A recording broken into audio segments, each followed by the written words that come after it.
All right, so it's Sunday. Made more progress than I thought. The On a relay clock.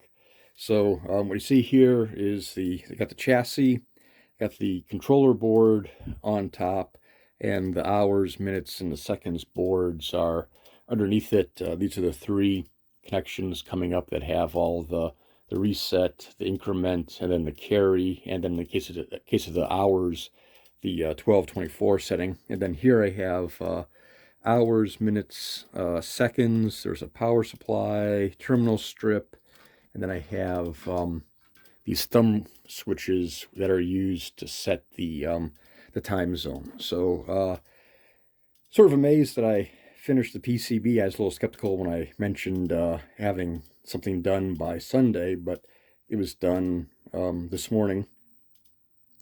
Pretty easy, really edited stuff down. Just remember the breadboard had a whole lot more manual controls on it, but actually, as I went through the process, I don't need that complexity. This thing's solid. The CPU does most of the work, and if I ever needed to test it because something was broken, I would actually disassemble it and I'd disassemble it and work on it as a piece. I wouldn't try to debug it while it was still, buttoned up, so to speak. So what you see here has got the display that was going to be on the front panel, but you know why mess it up? GPS, real-time clock, I/O expander, Arduino.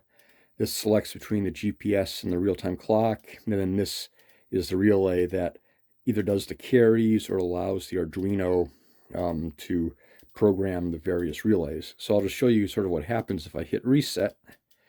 Um, it boots, does a relay test, and so when it does a relay test, it goes to 235959, and it clicks over, so you know that it can go through all sequences and the carries work, and then it sets the date, or sorry, sets the time, and it's waiting, and it's waiting, and then it's done, then it's going, and it's waiting because it sets the date sets the time 10 seconds ahead, and then it waits for 10 seconds from when it read the GPS time to actually turn on the clock. And so so there's always going to be a 10-second delay from when you press the button. In the display here on the top is the time from the real-time clock. Below it is the time that the clock wants to be derived from the GPS. And so I'm on local time, so it's 5 o'clock on the 3rd. And the L means I'm on local time, not UTC. 7 is the offset for time zone. 1 means I have a fix. 8 means I have 8 satellites. The G means I'm clocking off of the GPS because the green light is blinking.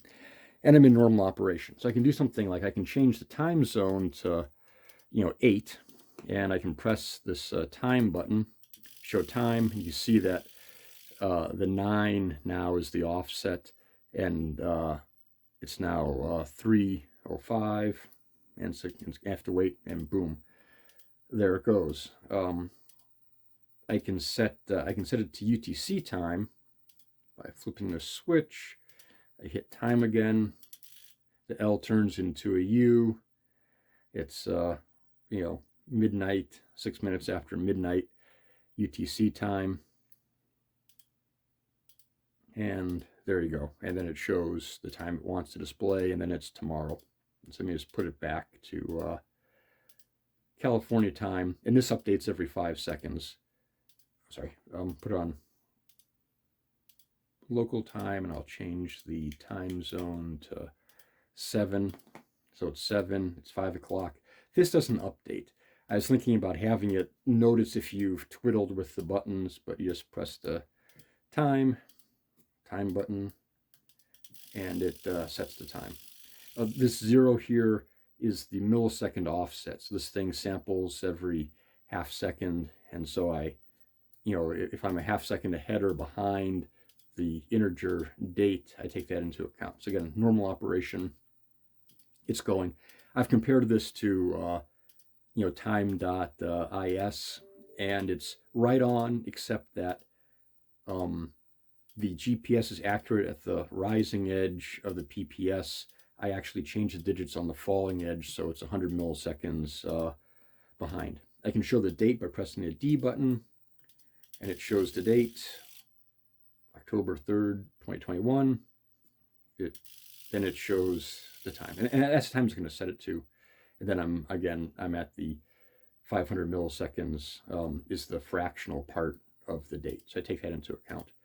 The other thing I can do when this is in the box, I can blank the display like that. I can turn it back on, and it's sampled every 5 seconds, so it's not instantaneous. The other thing I can do is I can turn it into 12 24-hour mode. I can then set the date, or sorry, set the time, and now it's 5:08. And then if I had the AM PM hooked up, the PM would be on. So I'll put it back and show the time again. And then, this display is kind of useful. The status line is useful, so I have a little cheat code where if I press the time and date button together, hold it down, it's going to show the time, and it has to go through the whole rigmarole.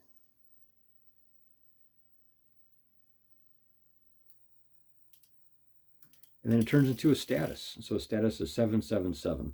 So the 777 means the offset is 7. There's 7 satellites, and then the 7 in the minutes is a bit. So the 1 bit means it's a fix.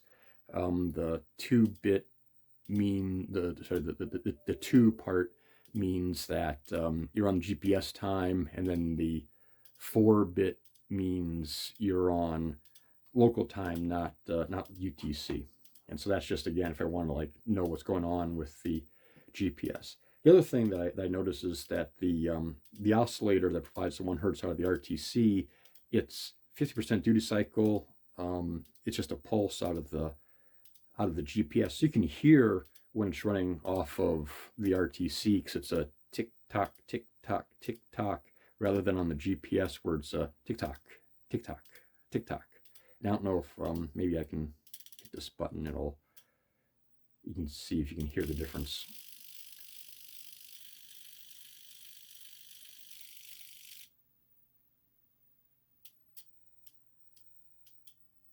Yeah, it immediately goes to the GPS, so you don't get to hear the difference. But for a second there, it was tick tock, tick tock, tick tock, tick tock. And then I also have it monitor if you have a fix, and if you have at least 4 satellites, and you know for sure you have accurate PPS. And so if that status changes, if it notices that the satellites go away, it resyncs the clock.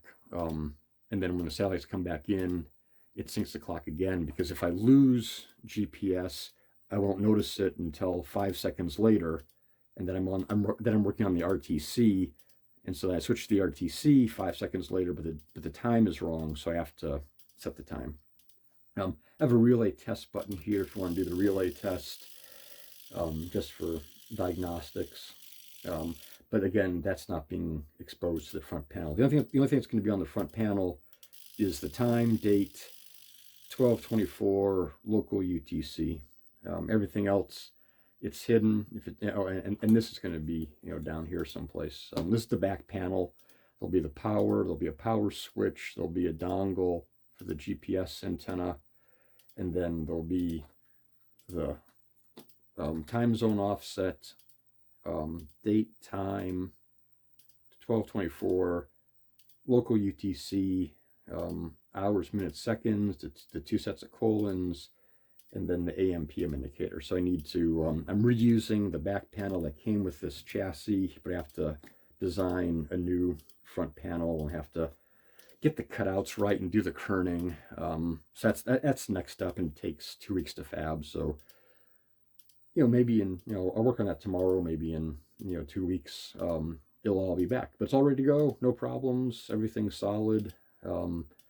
Yeah, I talked about having a USB thing so I can reprogram it when the box is closed up. But since the front panel, since the LCD is in here, I'm going to have the top off anyway to be able to know if I'm changing the code to see what's going on.